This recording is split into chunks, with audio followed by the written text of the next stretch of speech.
Muchas gracias, Onofre Rojas, director de la Mancomunidad del Gran Santo Domingo, formada por 11 municipios, ¿verdad? Sí. Sí, y en esas funciones desde hace 8 años. Vamos a empezar, antes de hablar de Duquesa y otros desechos sólidos, vamos a empezar a hablar para recordarle a nuestra audiencia en qué consiste la mancomunidad y cuáles son sus aportes, se podrían decir. Bueno, la Mancomunidad del Gran Santo Domingo forma parte de una iniciativa que se tomó de manera correcta cuando se elaboró la Ley 176-07 que rige los municipios, que dicho sea de paso, fue una ley que la elaboramos al final de los años 90 en la Comisión de Reforma y Modernización del Estado. Se aprobó varios años después, 10 años después de que fue formulada, pero se logró aprobar. Esa misma suerte no ha corrido la ley de partidos políticos, que la elaboramos en 1999 y todavía no se ha logrado aprobar. Pero esa ley 176-07 estableció un criterio bastante interesante que es ese capítulo que lo dedica a las mancomunidades. Algo que particularmente considero esencial como el mecanismo, es el único mecanismo que yo he encontrado como para ayudar a resolver parte de los grandes problemas que ha generado lo que yo he llamado el salchichonamiento territorial que se ha hecho en la República Dominicana. Yo le comentaba a unos amigos que los aborígenes parece que eran más inteligentes que nosotros en cuanto al ordenamiento del territorio y a el enfoque para la gestión territorial, porque recuérdense que la isla de Santo Domingo completa estaba dividida en 5 cacicazgos. En Marién, Magua. Nosotros tenemos 32 provincias y tenemos ya casi cerca de 500 municipios en la práctica, cuando tú sumas los municipios y los distritos municipales.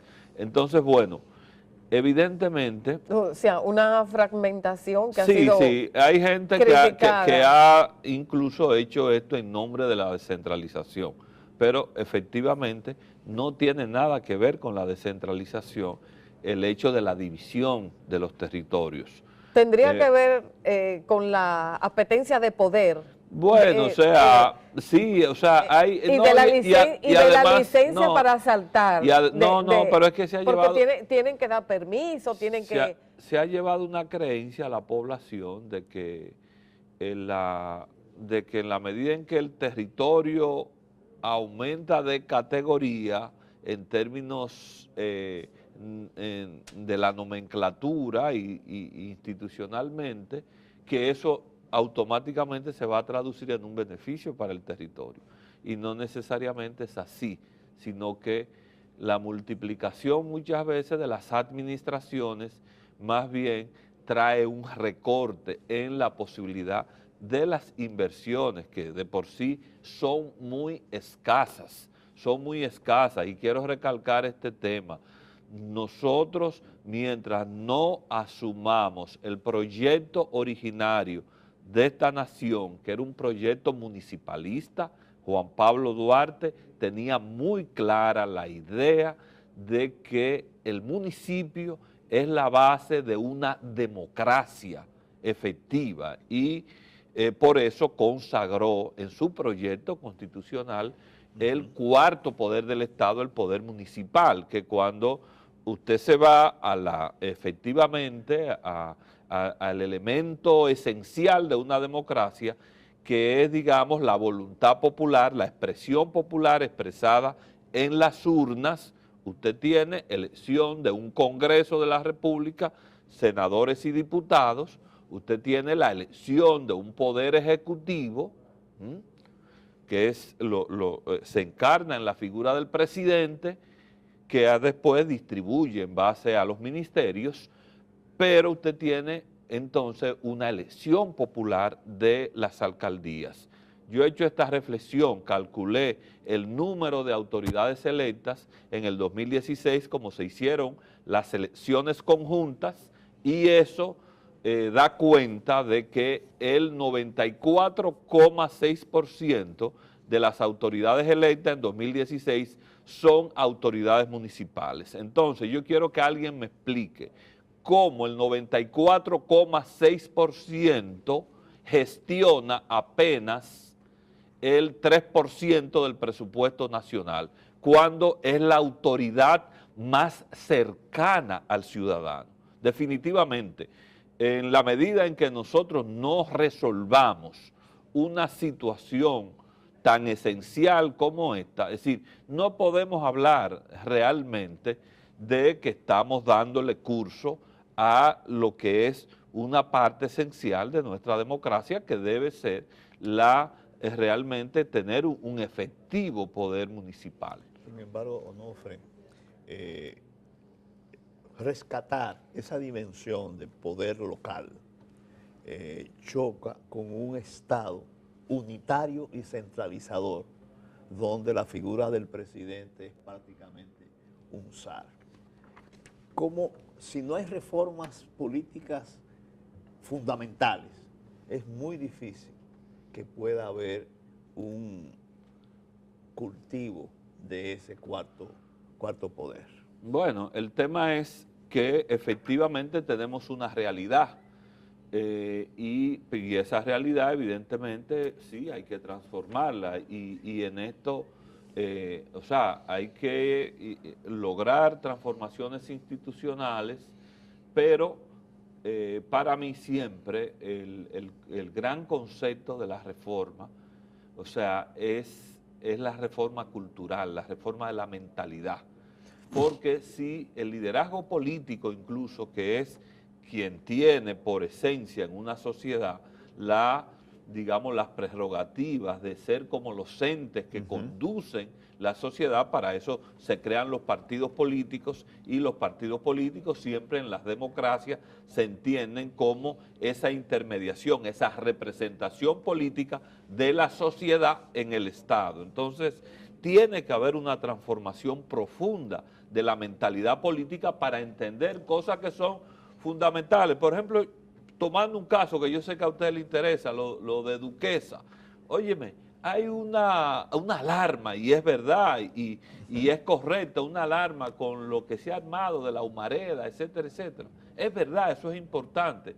Y por momentos se entiende... Bueno, la humareda lo que esconde la gran corrupción.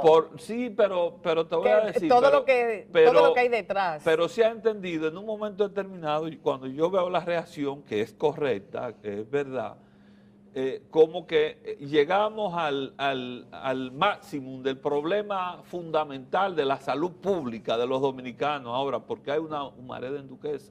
No es una humareda en Duquesa, hay una humareda permanente en todo el país con gases tóxicos, tan tóxicos, más tóxicos que lo de la basura, con las combustiones, con el manejo inadecuado, con el establecimiento de industrias en zonas que no deben estar, con la polución en sentido general. O sea, la política ambiental a nivel nacional es una política esencial para la salud pública. Ahora que veo que el Ministerio de Medio Ambiente ha declarado el tema de los cierres técnicos, que es una cosa buena. Tamboril, Moca, Puerto Plata, San Pedro de Macorís, Verón, en la provincia. Es una cosa muy buena, interesante, porque evidentemente si se va haciendo un cierre técnico, que un cierre técnico es bueno que la gente esté clara en el sentido de que eso no es una medida automática, que es que se cerró esto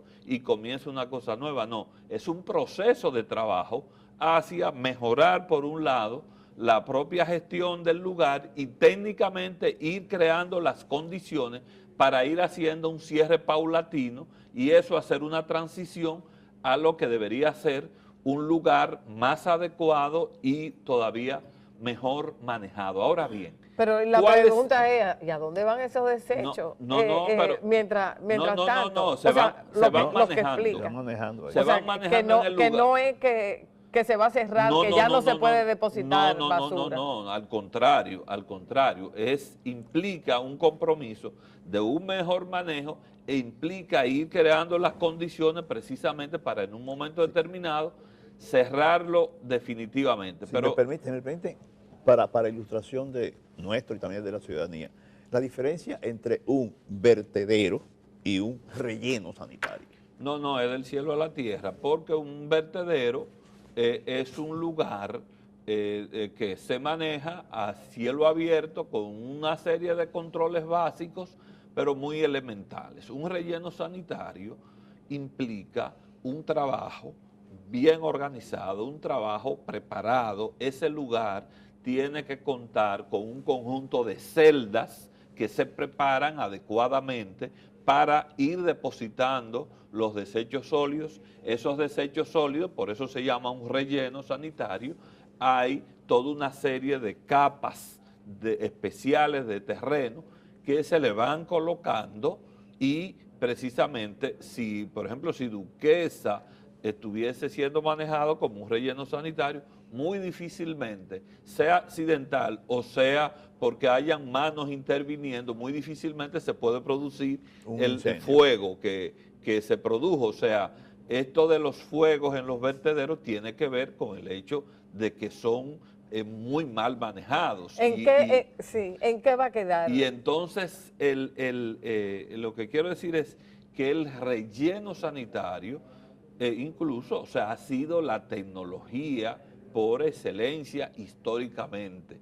Claro, hoy día se ha llegado a toda una serie de posibilidades tecnológicas que implican incluso que se puede hacer una enorme modificación en el manejo de los rellenos sanitarios, porque la tendencia debería ser a reducir al mínimo la basura que se entierra. Exacto. Es decir, hay países que han logrado ya que prácticamente entierran el 3% de los desechos sólidos. O sea, ¿por qué? Porque han logrado un proceso de reutilización a tal magnitud donde incluso hay casos ya excepcionales, donde hay países que necesitan y demandan basura. Por ejemplo, los finlandeses están importando basura, pero por el hecho de que ellos están utilizando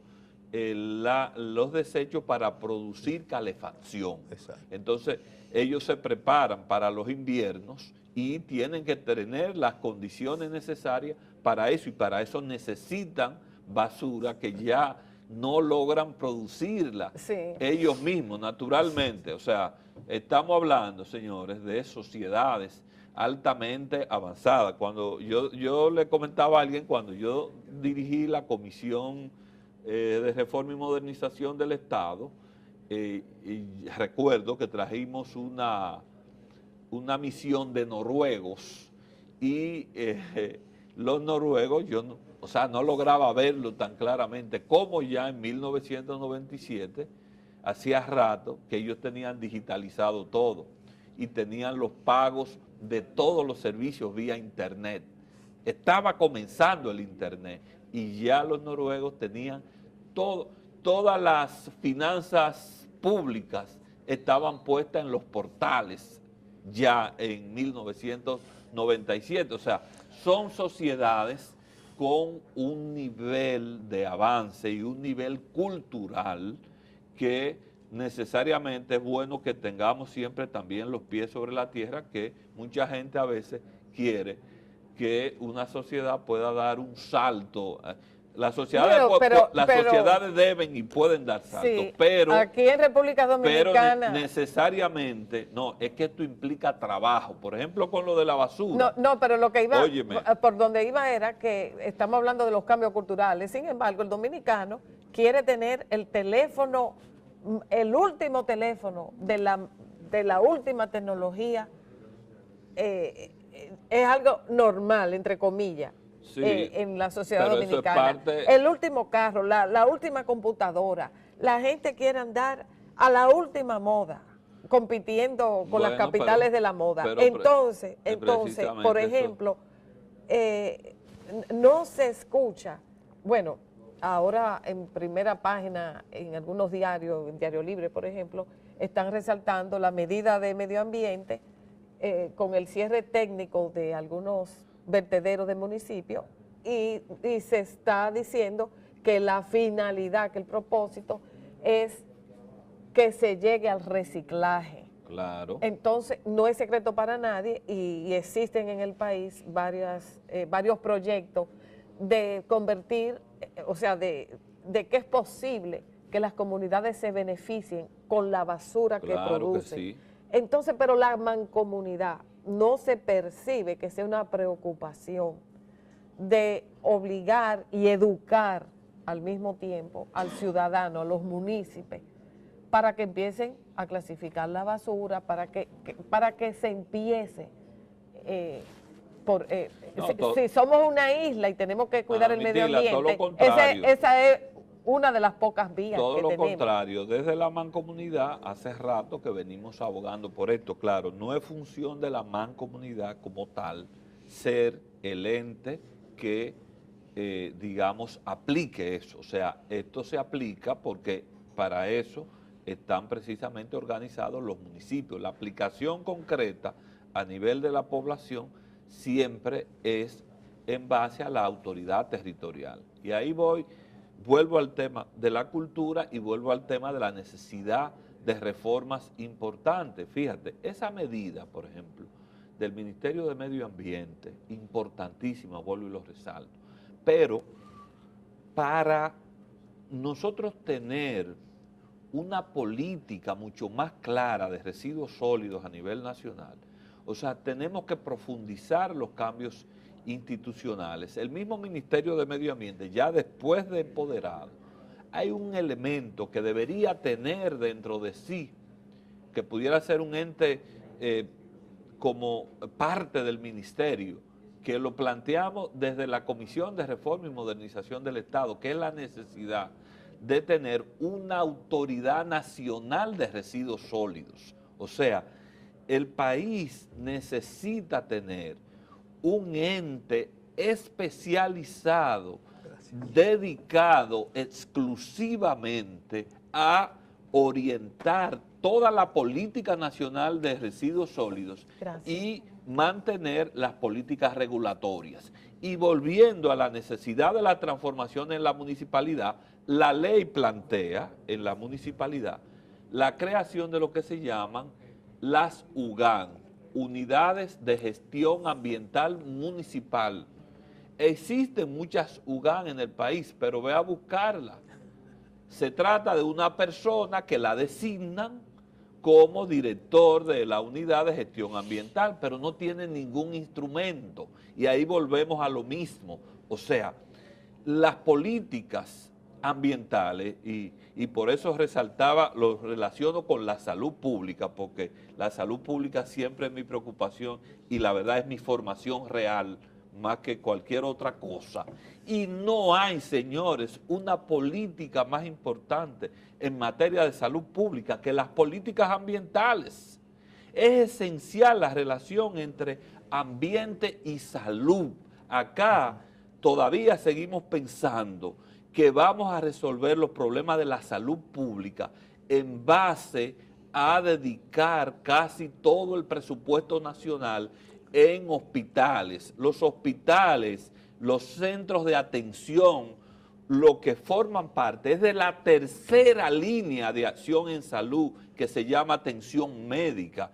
La segunda línea de atención en salud más importante se llama prevención, señores, y las políticas ambientales son esenciales para la prevención de las enfermedades. La primera línea de la salud pública todavía no la comprendemos, pero la primera línea se llama la promoción de la salud, que es crear una cultura ciudadana de que cada ente particular, cada familia, cada ciudadano y el Estado a nivel general y los municipios de manera particular también, o sea, todos tienen que promover que haya una capacidad de autocuidado, que haya una capacidad de organizar las cosas de manera tal que usted tenga cada vez una ciudadanía más saludable. Entonces, en ese sentido, vuelvo a repetir,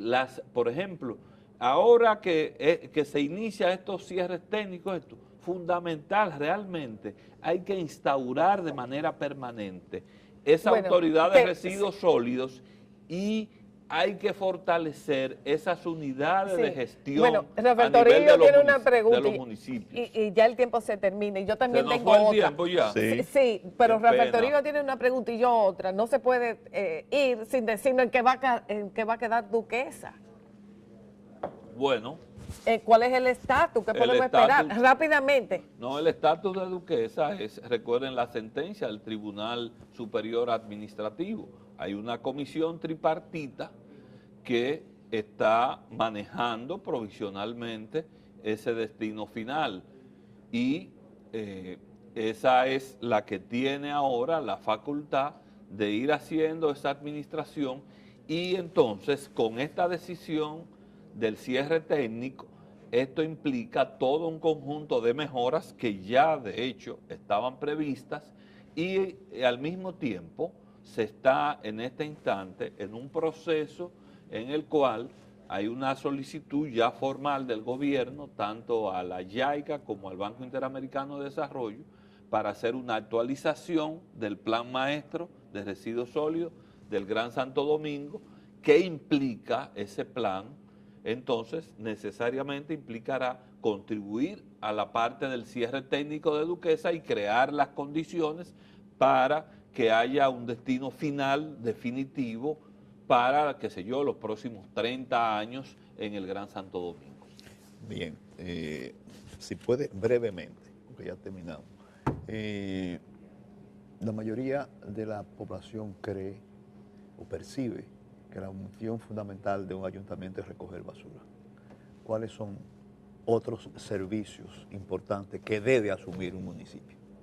Fundamentales, o sea, los municipios son los encargados de la planificación urbana. Los municipios son los que tienen que ordenar el tránsito, el transporte, la movilidad. La municipalidad es la que debe hacer, como yo decía, en términos prácticos, la gestión ambiental. El Ministerio de Medio Ambiente debe ser el ente rector y el de política, pero la aplicación práctica debe ser esencialmente municipal. Entonces, necesariamente por eso es que hay que cambiar. Nada de eso se puede hacer sin que los municipios tengan el estatus necesario, que puedan tener, por un lado, una participación mucho más contundente en el presupuesto nacional y hay que reformar toda una serie de legislaciones que permitan que los municipios puedan captar una mayor cantidad de fondos. Naturalmente, todo eso tiene que comenzar por un gran cambio en la mentalidad de las autoridades municipales que, por ejemplo, con lo que hay hoy, hay muchas cosas que los municipios pueden cobrarla, que los municipios pueden aplicarla y sin embargo no se hace. Entonces yo creo que son dos procesos que van de la mano. Uno, las transformaciones más globales, pero dos, tiene que haber una nueva actitud de parte de los actores municipales. Bueno, vamos a agradecer la participación de hoy con nosotros, Onofre Rojas. Se nos acabó totalmente el tiempo, porque yo quería hablar de Lula da Silva. Es una infamia, señores, lo que se ha hecho con ese señor, que es un símbolo de la lucha de los trabajadores a nivel mundial. Yo creo que todo el mundo debe de fijar una posición sobre esto, porque no se puede tampoco judicializar la política en función y cogiendo como pretexto la transparencia y la pulcritud y la lucha contra la impunidad, que todos la defendemos. Pero esto me luce que es lo mismo que hicieron con el profesor Juan Bosch en el 63. Le dieron un golpe de Estado argumentando que era comunista. Bueno, el director de la Mancomunidad del Gran Santo Domingo, que evidenció no solamente que conoce el tema profundo de la municipalidad, sino también de la producción social de la salud. Muchísimas gracias. Gracias, así es.